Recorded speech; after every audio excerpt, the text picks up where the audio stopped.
Commentaire de saint Thomas d'Aquin sur l'évangile de Jean, chapitre 1er, verset 12, suite. À ceux qui croient en son nom.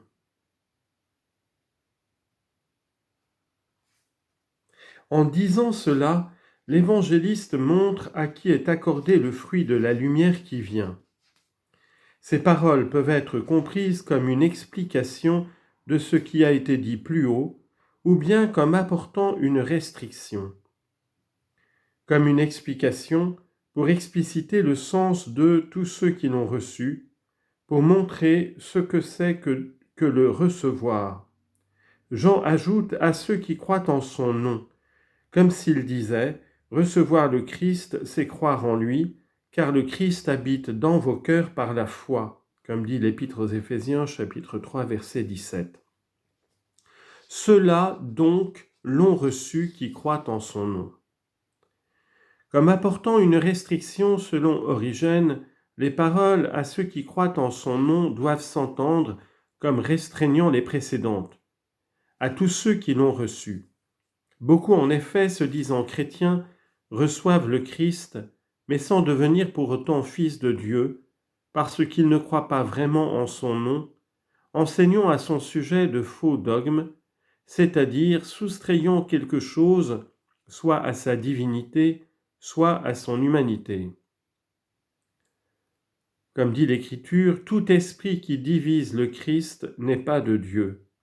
1 Jean chapitre 4 verset 3.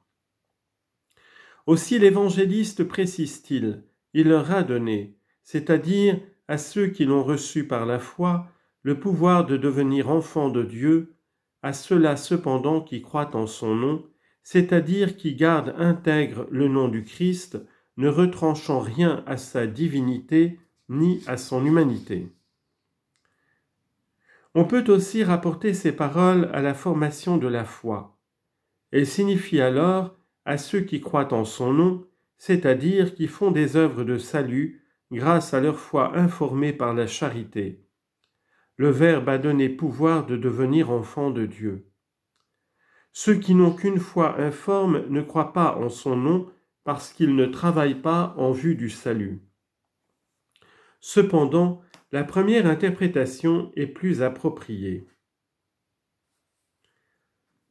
L'Évangile continue ainsi, qui ne sont pas nés du sang, ni d'un vouloir de chair, ni d'un vouloir d'homme, mais de Dieu. Explication de saint Thomas. En disant cela, l'évangéliste montre de quelle manière ce fruit si magnifique est accordé aux hommes.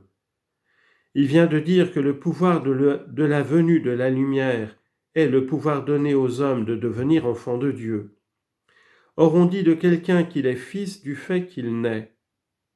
Mais afin qu'on ne pense pas que les enfants de Dieu naissent par une génération naturelle, l'évangéliste dit qu'ils ne sont pas nés du sang. Il faut remarquer ici que la génération charnelle implique une double cause, à savoir la cause matérielle et celle qui pousse à l'acte. Or la cause matérielle de la génération est le sang, et c'est pourquoi il dit qu'ils ne sont pas nés du sang, bien que le mot sang en latin n'ait pas de pluriel, parce qu'en grec il en a un, le traducteur latin a négligé la grammaire pour enseigner parfaitement la vérité. Aussi n'a-t-il pas dit né du sang comme les latins, mais né des sangs. Par cette expression, il faut entendre tout ce qui est engendré du sang et concourt comme matière à la génération charnelle. Or la semence, d'après Aristote, est le superflu de la nourriture du sang. Aussi, semence de l'homme ou menstru de la femme, l'évangéliste les désigne par les sangs. La cause sous la motion de laquelle s'accomplit l'acte charnel est la volonté de ceux qui s'unissent, c'est-à-dire l'homme et la femme.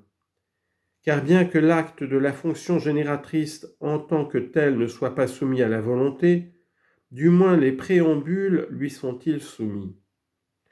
Aussi Jean dit-il qu'ils ne sont pas nés d'un vouloir de chair, c'est-à-dire de la femme, ni d'un vouloir d'homme, comme cause efficiente, mais de Dieu.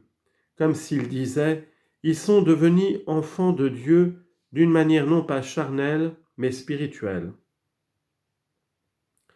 D'après saint Augustin, la chair ici désigne la femme, car de même que la chair obéit à l'esprit, de même la femme doit obéir à l'homme. Celle-ci est os de mes os et chair de ma chair, dit Adam en parlant de la femme. Et selon la remarque de saint Augustin, de même que les richesses d'une maison sont réduites à rien là où la femme commande et où le mari obéit, de même c'est la ruine pour l'homme en qui la chair domine l'esprit. Aussi l'apôtre dit-il, nous ne sommes pas débiteurs envers la chair pour vivre selon la chair. Romains chapitre 8 verset 12. Au sujet de la génération charnelle, nous lisons « J'ai été fait chair dans le sein de ma mère ». Sagesse chapitre 7 verset 1. Ou bien nous pouvons dire que ce qui pousse l'homme à la génération charnelle est double. D'une part du côté de l'appétit spirituel, la volonté, d'autre part du côté sensible, la concupiscence. Pour désigner la cause matérielle, Jean dit « non du sang », et pour désigner la cause efficiente du côté de la concupiscence, il dit « ni d'un vouloir de chair ». Certes, c'est d'une manière impropre qu'il parle de volonté à propos de la concupiscence de la chair, mais c'est bien en ce sens qu'il est écrit « la chair convoite contre l'esprit et l'esprit contre la chair ». En effet, ils sont opposés l'un à l'autre, de sorte que vous ne faites pas ce que vous voulez. Galates chapitre 5 verset 17. La volonté s'entend ici de la volonté de la chair qui est la concupiscence et de la volonté de l'esprit. Et pour l'appétit spirituel, l'évangéliste dit « ni d'un vouloir d'homme ». Ainsi, la génération des enfants de Dieu n'est point charnelle, mais spirituelle, parce qu'ils sont nés de Dieu. Tout ce qui est né de Dieu est vainqueur du monde. Première lettre de Jean, chapitre 5, verset 4. Il faut remarquer que la préposition latine à, par, indique toujours la cause qui meut, tandis que la préposition de indique toujours la cause matérielle et efficiente, et même la cause consubstantielle.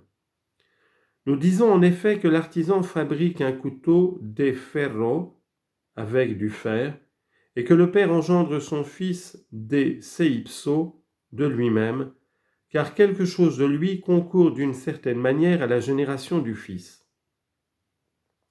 Quant à la préposition ex, de, on l'utilise dans un sens plus général. Elle désigne la cause matérielle et efficiente, mais non la cause consubstantielle. Or, seul le Verbe est le Fils de Dieu, de la substance du Père. Bien plus, il est une seule substance avec le Père, tandis que les autres, les hommes justes, sont fils de Dieu, sans toutefois être de sa substance. L'évangéliste, pour cette raison, se sert de la préposition ex pour dire de ces derniers qu'ils sont nés de Dieu, ex deo, mais du Fils selon la nature, on dit d'une manière unique qu'il est né de Dieu le Père, de Deo Patre. Remarquons enfin que d'après la dernière explication sur la génération charnelle, nous pouvons reconnaître une autre différence entre cette génération et la génération spirituelle. En effet, celle-là, parce qu'elle vient du sang, est charnelle, et celle-ci, parce qu'elle ne vient pas du sang, est spirituelle. Comme dit l'Écriture, ce qui est né de la chair est chair, et ce qui est né de l'esprit est esprit. Jean chapitre 12, verset 36. Parce qu'elle vient d'un vouloir de chair, c'est-à-dire de la concupiscence, la génération charnelle est impure et engendre des enfants pécheurs. Jadis, nous étions par nature enfants de colère.